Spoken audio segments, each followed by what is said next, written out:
Hello and welcome everybody to the Will Player Weekly Q&A webinar. We are going to get started here in just one moment, but before we do, if anybody who's on the call can confirm that both audio and video are functioning as expected, and then we can get started. Thank you.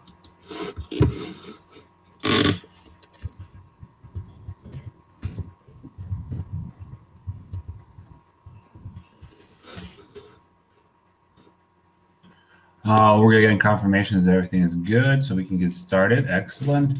Once again, this is Will Player's weekly questions and answers webinar, where we aim to answer any questions that you as users may have around Will Player or any advanced use cases of videos in your business, as well as to showcase new stuff that we've been working on and provide training on any advanced modules and features of Will Player, as well as to gather, collect, organize, and share ideas around how we can improve Will Player. So with that in mind, the format of the webinar is pretty straightforward. So at any time that you have a question, or if you came prepared with any questions, just paste them in the chat box and we can just start answering them in the order that they come in. This is a weekly webinar call, and I do remember that the weekly replays haven't been made available, and that's being corrected, but they will be posted on our YouTube channel as well as in our Facebook group, which are still relevant. So if you haven't subscribed to those yet or joined them, we do encourage you to do so in order to stay up to date with everything that's latest in Will Player, as well as to be able to share new Will Player experiences with your peers and other Will Player users around how they're leveraging Will Player. An additional resource also good to share is our knowledge base, available at docs.willplayer.com. And in particular, for anybody who's just getting started, the Getting Started section outlines pretty much everything you need to know to get your first video uploaded or linked to, and then how you can modify the player to meet your needs, and ultimately how to publish it within whatever platform you're using. So that's the knowledge base. Additionally, one more thing that can help you sort of get involved with the community and kind of share your ideas is in the application. If you click over here on documentation and support, from there you can click on submit and vote on ideas, and there you can submit a new idea and tell us what's important to you and how important it is to you, and that way we can get it in front of other Will Player users. So these are all ideas submitted by other Will Player users that are up for voting. So that helps us validate those ideas by gathering more momentum and hence road mapping those ideas accordingly.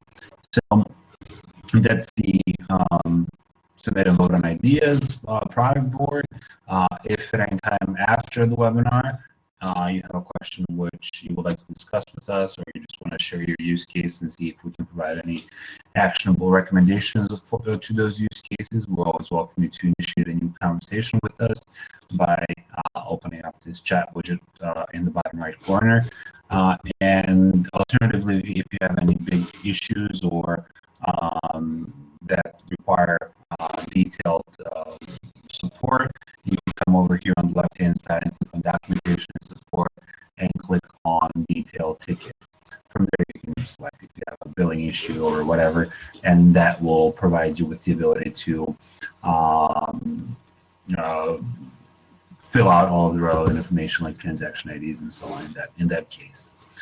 All right, I think that wraps up everything on the housekeeping side, on the admin side of what this webinar is about and how it functions and how you can get in touch with us. So I'll just turn now to the chat and see if we have any questions that we can answer.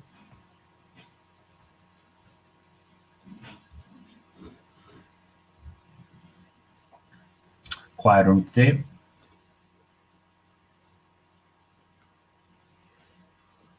If there are no questions incoming, I'll just share a couple of updates that I was hoping somebody's going to ask about. So with regards to sort of the capacities that we have for taking in new videos.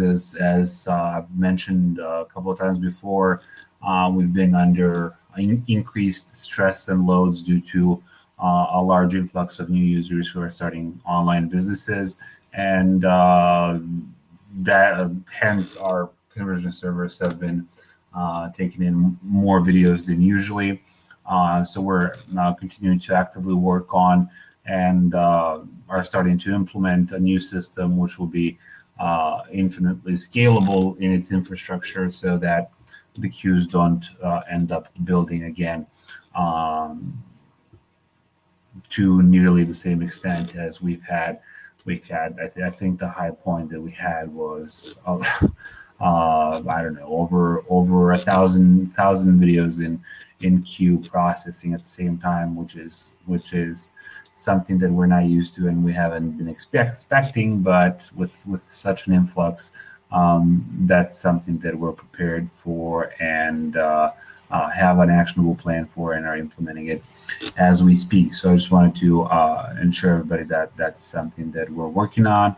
I don't have a timeline, unfortunately, in front of me yet, as that kind of depends on the testing of that system and how well it shows. But hopefully, if everything goes all right, in under a few weeks, we should have the new system fully up and running after testing. William is saying, can you fire whoever's in charge of uploading YouTube video updates, though they've been on vacation since January? That's a long break. I can fire them because their position is higher than mine. So unfortunately, that will be somewhat unprecedented. But yeah, then hire them. All right. Yeah. It's so what happened there was that the person who was actually responsible for that ended up not longer working with us, so they were let go, and then that responsibility just kind of floated around, and somebody was supposed to take over it, but they never acted on that. So just a missed step in our communication. But as I said, that's being resolved, and we're getting back up those webinars up and running, so that the replays are available both on YouTube and on Facebook. Do we have any other questions? I'll let me make sure that I note that, just so I can act on that tonight. What did I do here? And Marcus' question. I don't know what I did. Because we seriously need them. Let me just make sure that, there we go, that I note that, so that's taken care of soon. All right, cool. Do we have any questions? Are we going over any integrations? If that's a question, same as every week, about ConvertBox, was it? Convert something. Again, no updates on our end, unless you want to discuss any other integrations, Clark. Floor is open. There are no questions.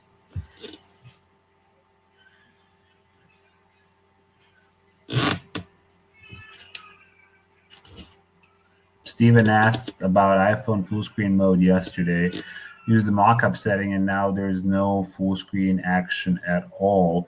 Is there any other option? I wouldn't know without seeing the video and how it's set up. So that definitely sounds like a support issue that's on the engineering end. But if inside of the application itself, by default, all videos playing on iOS will play within the native iOS screen.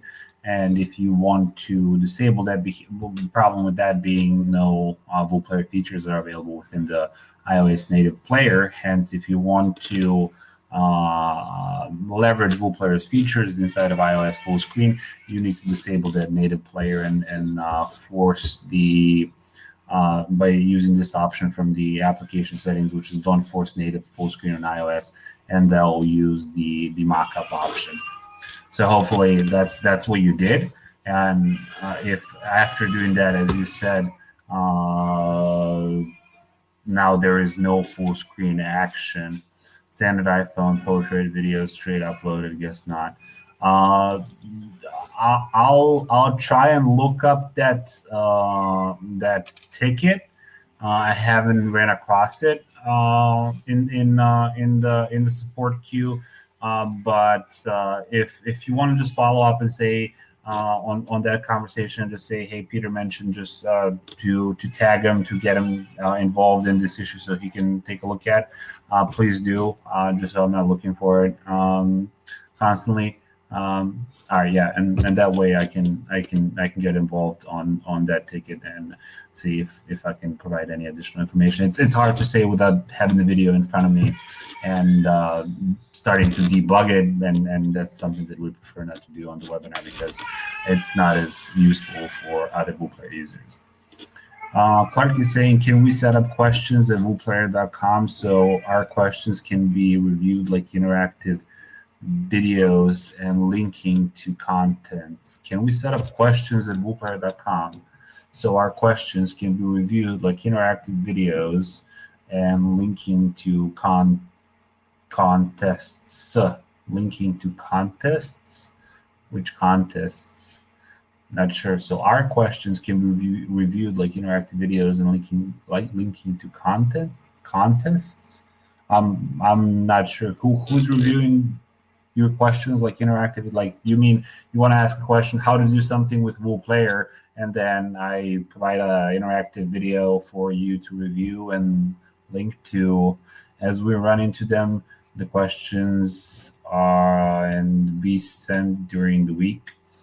Yeah, we can set up questions at WooPlayer.com, but you can just use support at WooPlayer.com. I don't see why you would expect a different outcome. I mean, if you're suggesting something along the lines of, hey, this is the Q&A YouTube channel or something along those lines where commonly asked questions are answered and videos for them are recorded, the best place for that, I feel, and best place where that's managed is the knowledge base and the FAQ section within it. So that's where I would do that. So if we feel that a particular answer to a particular question carries a lot of value, like for example, a new article that we just added to the knowledge base today was on using WooPlayer with Squarespace. So a lot of people are asking, how do I set up my videos with Squarespace? And that's getting repetitive. So we recorded an interactive video of going through Squarespace, and we posted that as an article inside of the knowledge base. If that's along the lines of what you mean, a list to answer each week, not submitted in real time. I see. That's a good point that Stephen brings up. So that would queue up the questions for the webinar. Again, even in that scenario, I would just use that supportive WooPlayer channel for the supportive WooPlayer.com channel for that, because that way you can just say, hey, I would like Peter to answer this during the webinar so he can review it in detail and set some time apart. Again, I don't necessarily see a need where there's a dedicated channel to queuing up questions for the webinar. I don't know. Maybe there is, but I feel supportive of WooPlayer.com and just saying, hey, I would like someone to address this in more detail and show. Maybe you can always just shout out to support and say, hey, I'm having issues, I'm having troubles understanding something, or it's not particularly easy for me to use something. Can you maybe record a video for me showing how to do that? And I think everybody on our support staff pretty much is used to recording videos with Loom to illustrate how to accomplish something. Clark is saying, like encrypted video, you seem rushed here on all I'm saying. I do have that problem. I tend to speak fast and sometimes rush over things. So yeah, apologies for that. I'm trying to slow down as much as I can. That's feedback that I'm getting often. Alex is saying, any thoughts on publish to social feature in the near future? That's something that's haven't been mentioned in a long while. That's interesting that that's coming back up. So publish to social was an option where you can kind of configure your player as you want to by first, of course, uploading a video and so on. And then from the publish menu, connect your Facebook profile, connect your Twitter profile, connect your Instagram profile and whatever. And from there, just click publish and that will throw up a link for the Wool Player Watch page across all the social media platforms that you connected. And granted, there's some value in that. After initial examination of that, we've concluded that Wool Player is not a publishing platform to social media. So you have a lot of tools available where you can post to. Wool Player gives you a link to the video page, and you can do whatever you want with that link. Basically, was our summation. So we didn't see additional value in dedicating such an amount of time in those published multiple social platforms from Wool Player. Yeah, so as William is saying, there's a help shelf for dynamic supporting QAs. Let me actually note that so I don't forget about it. I'll be sure to take a look at it. Wool Player is to push your audience to your own website for us. Additional value is native publishing. Maybe you could take a look at Vimeo. They're doing a great job with that. We'll gladly take a look at that as well. Maybe you can just elaborate a little bit on what native publishing is, like native app publishing. So if you have a Vimeo app installed inside of your phone, that they can. It's too expensive.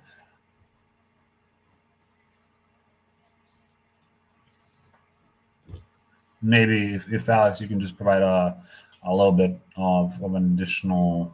Maybe I can just Google it. Vimeo native publishing. Right, that's going to return something interesting.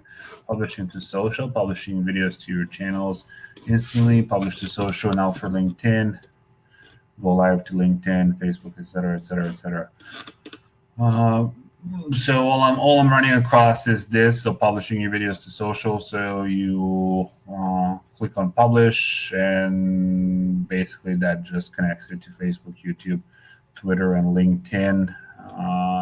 And from what I'm seeing, at least on this, is they don't share the link to the Vimeo page from here. So if you upload a video to Vimeo and then you publish it across social platforms, they don't share a link to the Vimeo page. What they actually do is via the connected account, they upload that video to Facebook for your account. So that's pretty cool. I don't know how much value that would carry for Wool Player. Because in all of those situations, such as on the Facebook player or in the YouTube player or any other external player, you wouldn't be able to leverage any of Wool Player features. For example, Vimeo is connected to YouTube, so I can publish to YouTube straight from Vimeo. So if I'm using Wool Player as my home base, I can publish to other social from there.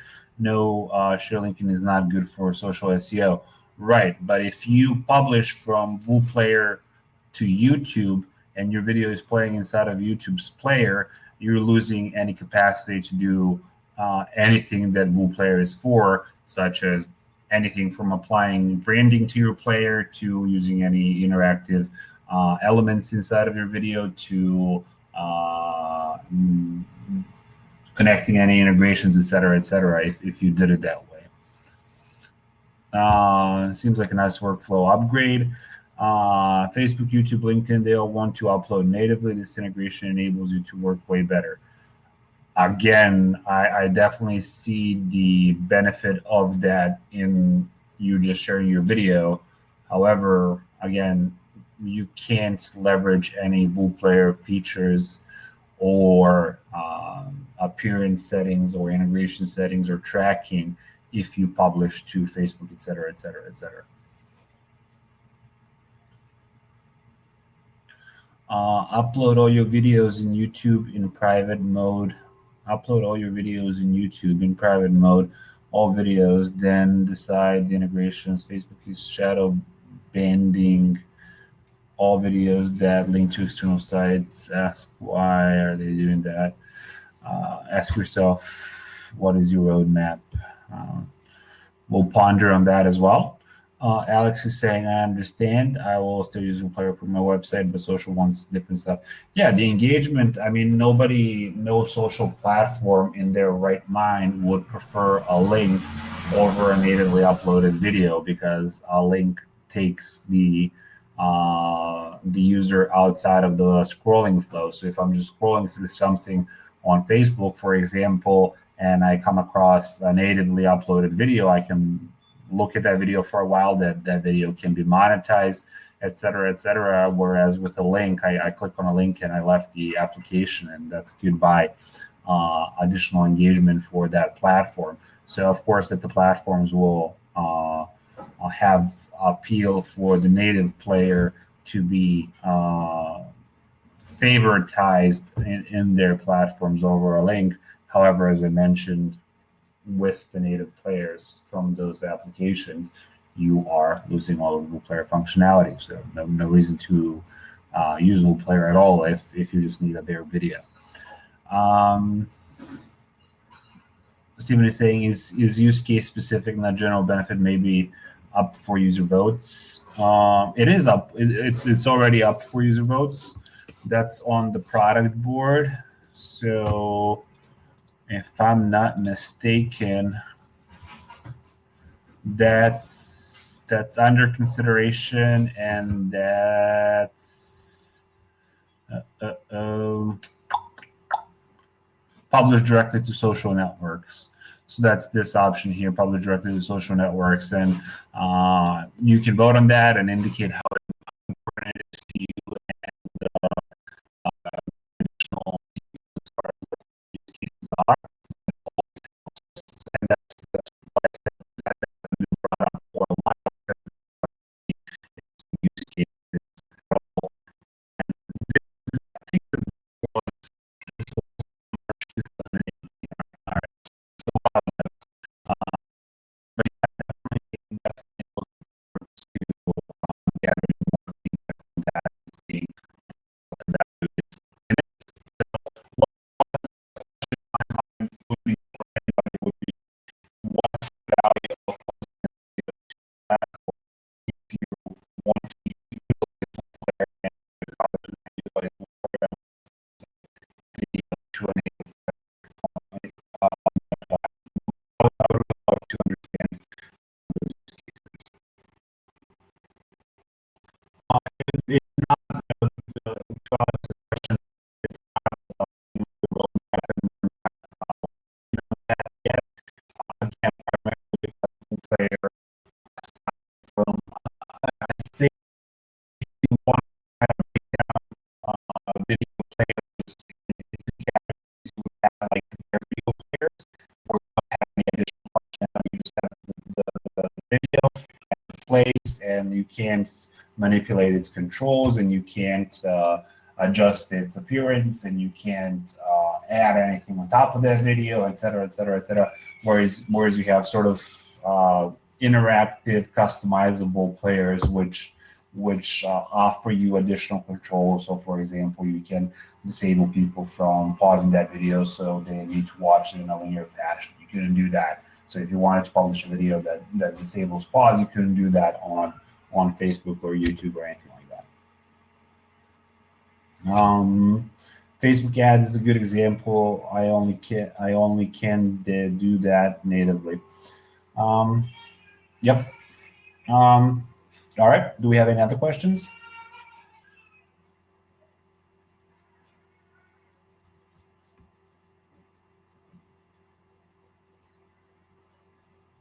All right. If we don't have any other questions, I just want to thank everybody who joined this week and helped us gain a better understanding of what the needs of our users are. And hopefully, we'll see you next week as well when we continue to Google Player. Thank you, everybody, for joining. Bye.